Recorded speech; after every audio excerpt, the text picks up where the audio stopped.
Hey guys, so today's lesson question: how can goal setting help to optimize performance? So we're going to start by looking at performance goals. So these are personal standards to be achieved. Performers compare themselves against what they have already done or suggest what they are going to do. This means that there is no comparison with other performers. In athletics, the term PB is often used. You will have heard this before. This term stands for personal best. If a high jumper finished a competition and won, they may not have beat the world record, but they may have beat their very own personal best. This is their previous best time for the event. It could be a time, it could be a length in a long jump, it could be a height in a height jump. Any of these would be considered a PB if they beat their previous score. Goals. So the outcome of the goals is the focus on the end result or winning. So, for example, a team saying at the start of the football season that they want to win the Premier League or a specific match in the season. It could also be a gymnast saying they want to win the gold medal for the Olympics. Any of these would be examples of outcome goals because it's focusing on the end result. So for you, it might be that you want to win your 100-meter sprint at sports day, or you might want to win your rugby cup or your rugby league or something like that. Okay, so how can goal setting help to optimize performance? Well, we use the SMART targets to improve and or optimize performance.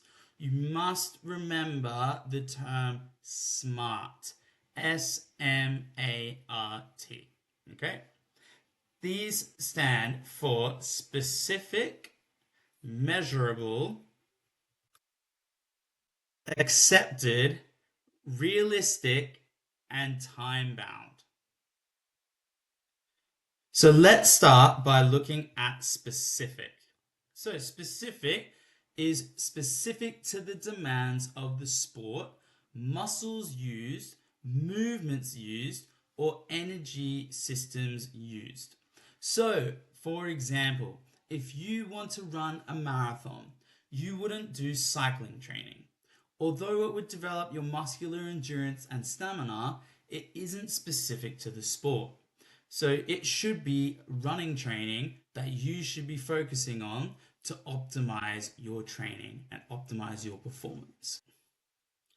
The next we're going to be looking at is measurable. Measurable must be possible to measure whether your targets have been met. It needs to be clear what success will look like. So, for example, setting a time to complete a marathon in. So, for example, finishing it in under 3 hours. Now, this is the type of exam question that you may find in your exams. It's a 1 mark question and it says state the S in SMART targets and goal setting stands for. So we talked about this before that we must understand what SMART is. So the SMART or the S in SMART stands for specific, or you could say specific goals. That's all you would need to state for 1 mark. Okay, next we're going to move on to accepted. So they must be accepted, or the targets must be accepted by the performer and others involved, such as the coach. So, for example, a coach can't set a target without the performer agreeing to it, and vice versa. The targets need to be realistic. They need to be possible to complete. They can't be too hard, but not too easy either. They should be challenging, but within a performer's capacity. And then they must be time bound. So the target should be completed over a set period of time. You must state when it will be achieved. So, i.e., give yourself a deadline to complete that target. And that is essentially the SMART targets. So our first question is very similar to our question earlier about the S in SMART targets. So we need to state what the A in SMART targets and goal setting stands for. So all you need to be able to do is remember what the S, M, A, R, and T stand for to get the mark. So the A stands for achievable or achievable goals. Question 2. Give one example of a measurable goal that could be set for the performer with the ball in the image. So we have a girl taking a shot in netball. So if we have a look, a reminder that the question is give one example. So they could look to increase their successful pass percentage by 10% per match. They could look to increase the number of interceptions by 2 per match. They could look to increase the number of goals scored by 3 per match. Any other example along those lines would be acceptable, but they must be specific to a shooter in netball. So you wouldn't talk about defense in the sense of a goalkeeper as an example. Okay, question 3, another 1-mark question. Performers often use the SMART principle to set goals. Identify which of the following options is a timed goal. So the T part of SMART. So we have A, the performer sets a goal to increase the weight lifted on the leg press by 5%. B, the performer sets a goal to increase the number of repetitions completed on the leg press.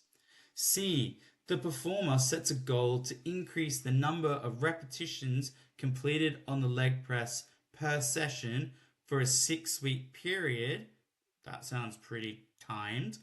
Or D, the performer sets a goal to reduce the rest time between sets when completing the leg press.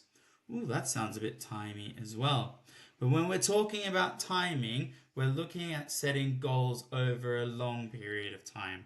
So a 6-week period of time sounds pretty good for that response. Okay, 4. Using goals in training helps to motivate a performer. Identify 2 other reasons for using goal settings with an athlete. Reminder that we're looking at using goals in training helps to motivate the performer. So we're looking to identify 2 other reasons for using goal settings. So not motivation. Okay, so our answers may include for exercise adherence, to stick to training, to continue training. Or we could also look at to improve performance, to optimize performance, or to improve technique. So the first set of 3 look very similar in terms of sticking to training regimes. And for the second set, it's more about improving technique or performance. Okay, we have a 3-mark question now. Explain why an athlete is likely to review their SMART targets midway through their training program. So a 3-mark question. So we'd first of all want to start by looking at checking progress, monitoring progress, having a progress check. We then would want to add that the goals can be adapted mid-program, so adaptations. And then our A3, we looked at updating goals with the view to motivate the athletes, or increasing motivation, or providing more motivation in the latter part of that training program. So if you look at the A1, the A2, and the A3, add a bit of it from each target, and you'll end up with a 3-mark question or 3-mark answer. Last question. A junior shot putter decides she wants to set a goal of throwing an additional 2 meters on average. Explain how she could use the SMART principle to improve her goal. Okay, so we want to have a look. Oh, let me move myself. We want to have a look at these following answers. So, the AO1, she needs to make the goal more achievable. 2 meters on average is too big a gap. Okay, so you're trying to make the targets realistic. She needs to make the goal timed. The aim should be to achieve the target within a month. Or you could look at making the goal recorded and then they write down the goal in their training diary. So there are 3 ideas that you could use. If you were to use 2 of those ideas with the point and then the explanation, then you would find yourself getting full marks. So, reminder, we had a look today at performance goals. We also had a look at outcome goals. Then we had a look at the SMART targets. So we had a look again at specific targets, at measurable targets, at accepted targets, realistic targets, and time bound targets.